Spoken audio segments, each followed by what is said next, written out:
تو اللہ کا شکر ہے ہمارے گھروں میں بھی بیت اللہ والا ذوق ہے.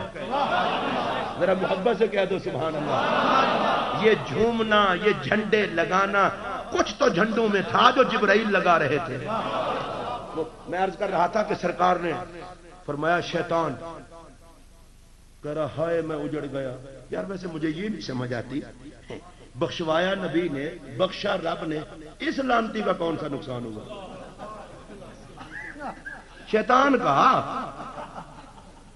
لیکن دیکھو نا بخشا کس نے؟ تو اس میں کوئی شیطان کو نقصان. بخشوایا کس نے؟ سرکار نے. بخشی گئی امت، اور یہ کہتا ہے ہائے اجڑ گیا، تباہ ہو گیا. شیطان کا مزاج ہی یہ ہے کہ سرکار کی امت پہ رب کا فضل ہو تو جل جاتا ہے، اور میرا نبی بخشوائے تو جل جاتا ہے. میں چونکہ سادہ سا بندہ ہوں، سادہ سی بات کرنے لگا ہوں.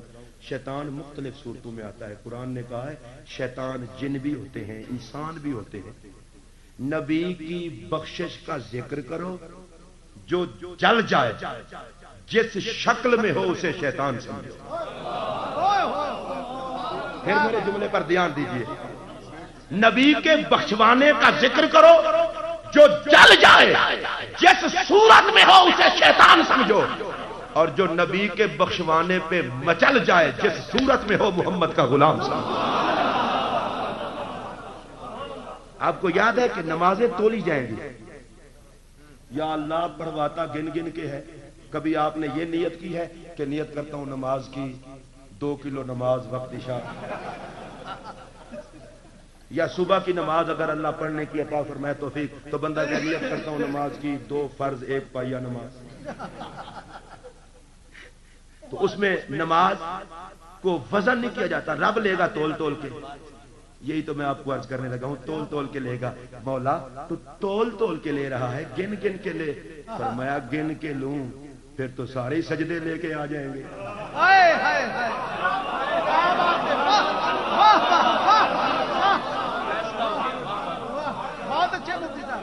پھر تو سارے آئیں گے.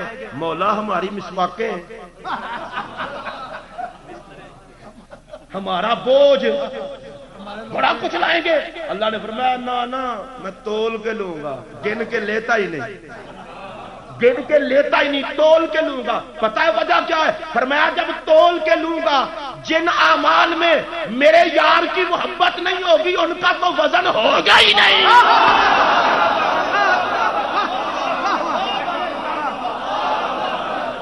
اور جن میں مصطفیٰ کی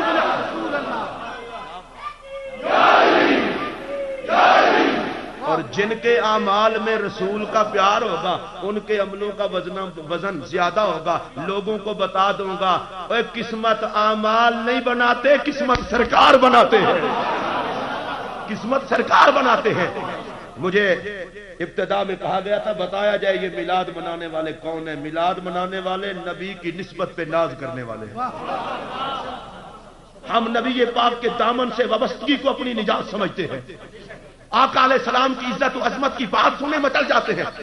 میں نے کبھی کسی یا رسول اللہ کہنے والے جشن میلاد منانے والے سے میں آپ کو جتنا حضور کی عظمت کی باتیں بتاؤں کبھی آپ دلیل نہیں پوچھیں گے.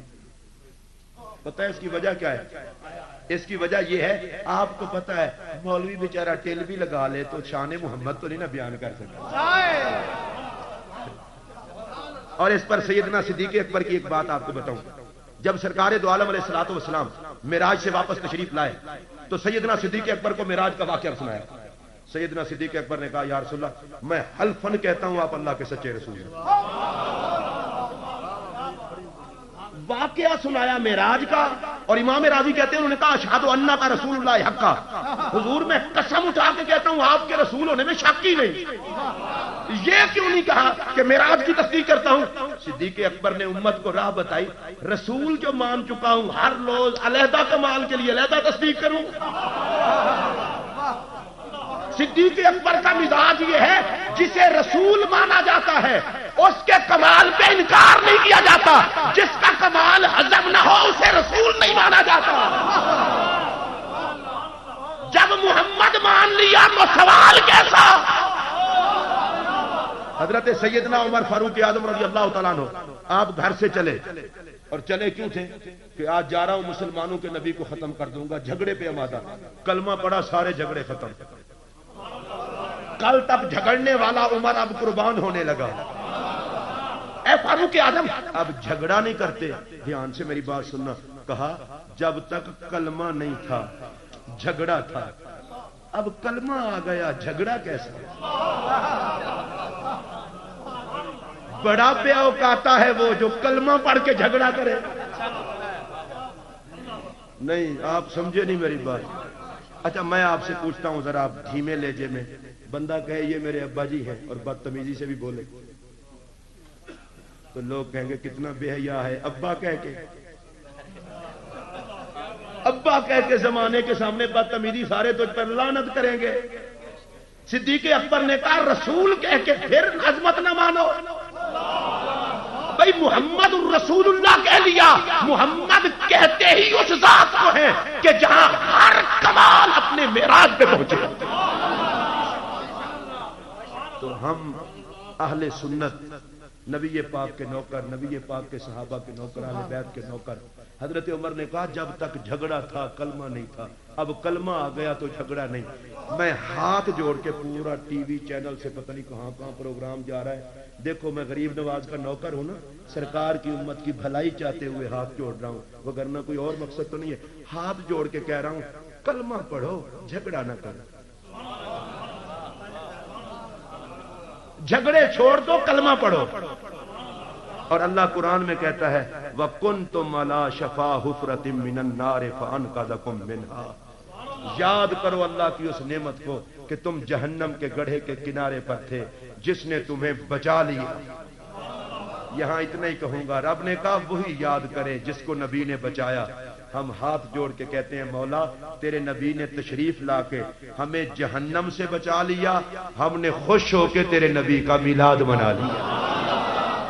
میں فاضل جلیل خطیب سادات حضرت علامہ پیر سید مزمل حسین شاہ صاحب جماعتی تشریف لائے، ان کا بھی مشکور ہوں، اور پھر حضرت قبلہ خطیب اہل بیت، نوجوان خطیب، مرکزی جماعت اہل سنت برطانیہ اور یورپ کے جنرل سیکرٹری حضرت علامہ پیر سید منور حسین شاہ صاحب بخاری کا مشکور ہوں۔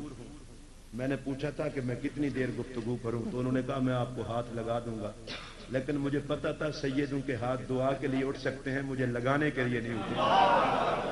اور وہی ہوا کہ تقریباً 1.25 گھنٹے کے قریب میری گفتگو مکمل ہوئی، لیکن شاہ صاحب قبلہ نہیں روکا۔ اور یہ میرے آقا کا ذکر ہے، میں بڑی دیر بھی لگا رہوں تو نہ مجھے فرق پڑے گا نہ آپ کو کوئی فرق پڑے گا۔ اس کی وجہ یہ ہے جس نے بھی شان مصطفیٰ کریم بیان کی اس نے یہی کہا بعد از خدا بزرگ ہوئی، قصہ مختصر۔ اور میں اعلی حضرت امام احمد رضا رحمت اللہ علیہ کے اس شعر پر اپنی گفتگو کو ختم کر رہا ہوں۔ سارے اونچوں سے اونچا سمجھیے جسے، ہے اس اونچے سے اونچا ہمارا نبی۔ وآخر دعوانا ان الحمدللہ۔